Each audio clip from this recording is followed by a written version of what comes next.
Shoppers are often confused by food labels that warn of potential allergens, and the consequences can be serious. New research suggests up to 40% of consumers who either themselves have a food allergy or a child with a food allergy are purchasing products with precautionary allergen labels, said lead researcher Drive Ruchi Gupta. She is a pediatrician at AN. The most misunderstood food labels, the researchers found, are those that say, may contain, or, manufactured on shared equipment. While those labels may sound like the foods aren't as dangerous as those that say a product definitely contains a particular allergen, that's not the case, Gupta stressed. Gupta and her colleagues conducted an online survey of more than 6,600 respondents in the United States and Canada.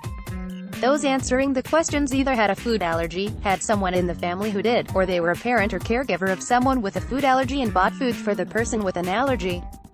Almost 8% of children and 2% of adults have food allergies, according to the study authors. And close to 40% of children with food allergies have experienced at least one life-threatening reaction. Under the U.S. Food Labeling and Consumer Protection Act, food companies must identify major allergens if that food is an intended ingredient. These foods include wheat, egg, milk, peanuts, fish, shellfish, soy and tree nuts. Related allergies in your genus. However, if food is produced on shared equipment, there's still a risk that some trace of an allergen may be in the product. As a result, food makers began adding what is known as precautionary allergen labels. They state that a product may contain a specific allergen or that a food is manufactured in a facility that has products containing a specific allergen. Those precautionary labels are voluntary, both in the United States and Canada, Gupta noted. In the survey, however, about half of the respondents thought those precautionary labels were required by law. One-third thought the labels were based on the amounts of an allergen that might be present in a food product, which is not true, Gupta said. And about 40% of shoppers dealing with food allergies bought products with precautionary labels. The two precautionary labels are equally dangerous, Gupta said. The amount of allergen required to trigger a reaction varies from person to person, so it's impossible to know if the product that says may contain a specific allergen will prove dangerous or not, she said. The study was published November 1 in the Journal of Allergy and Clinical Immunology, in Practice. It was led by Food Allergy Research.